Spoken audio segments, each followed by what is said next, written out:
નમસ્કાર મિત્રો, સ્વાગત છે તમારું ખેડૂત સમાચાર ચેનલમાં। આજના આ વિડીયોમાં હવામાન વિભાગ દ્વારા અરબી સમુદ્રમાં સર્જાયેલી સિસ્ટમથી આજે 9 જિલ્લામાં વરસાદની મોટી આગાહી કરવામાં આવી છે।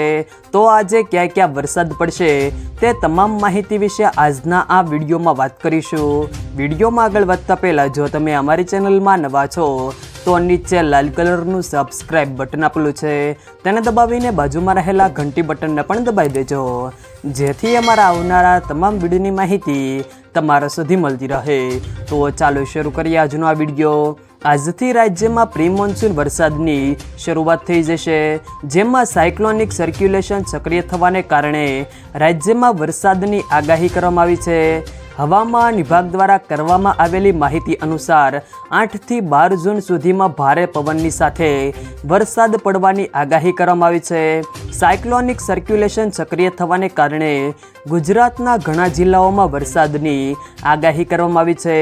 ત્યારે આજે ભાવનગર, અમરેલી, ગીર સોમનાથ અને દક્ષિણ ગુજરાતમાં છોટાઉદેપુર, નર્મદા, તાપી, ડાંગ, નવસારી, વલસાડ જિલ્લામાં વરસાદની આગાહી કરવામાં આવી છે। રાજ્યના અનેક વિસ્તારોમાં સામાન્યથી મધ્યમ વરસાદ પડશે। ગાજવીજ અને ભારે પવન સાથે વરસાદનું અનુમાન છે।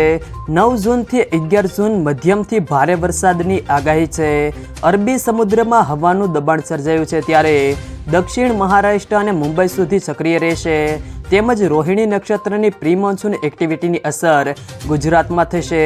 દક્ષિણ ગુજરાતના ભાગોમાં ભારે પવન ફૂંકાશે, તેમજ નવસારી, પંચમહાલ, દાહોદના ભાગોમાં આંધી વંટોળ આવશે, તેમજ ગુજરાતમાં ધમાકેદાર વરસાદની એન્ટ્રી થશે, તેમજ 12 જૂન સુધીમાં ગુજરાતમાં હળવાથી મધ્યમ વરસાદ પડી શકે છે, તેમજ 15મી જૂન આસપાસ રાજ્યમાં ભારે વરસાદ આવશે। ચોમાસાને લઈને અંબાલાલ પટેલે આગાહી કરી છે કે આ વર્ષે ગુજરાતમાં 700 mm વરસાદ પડી શકે છે। વરસાદ પડવાની સાથે અંબાલાલ પટેલે પણ સલાહ આપી છે। અંબાલાલ પટેલે કહ્યું કે આ વર્ષે ચોમાસું ખેડૂતો માટે સારું રહેશે, તો નવરાત્રિમાં પણ વરસાદ પડશે। આહવા, ડાંગ અને વલસાડના ભાગોમાં 1500 mm વરસાદની શક્યતાઓ છે, જ્યારે સૌરાષ્ટ્રના વિસ્તારોમાં 2000 mm વરસાદની શક્યતાઓ છે। કેટલાક સ્થળોએ 30 થી 40 કિલોમીટર પ્રતિ કલાકની ઝડપે પવન ફૂંકાય તેવી શક્યતાઓ છે। જો મિત્રો વિડીયો પસંદ આવે તો વિડીયોને લાઈક કરો, તમારા મિત્રો સાથે શેર કરો, અને જો તમે અમારી ચેનલમાં નવા હોવ તો ચેનલને સબસ્ક્રાઈબ જરૂર કરજો, જેથી અમારા આવનારા તમામ વિડીયોની માહિતી તમારા સુધી મળતી રહે।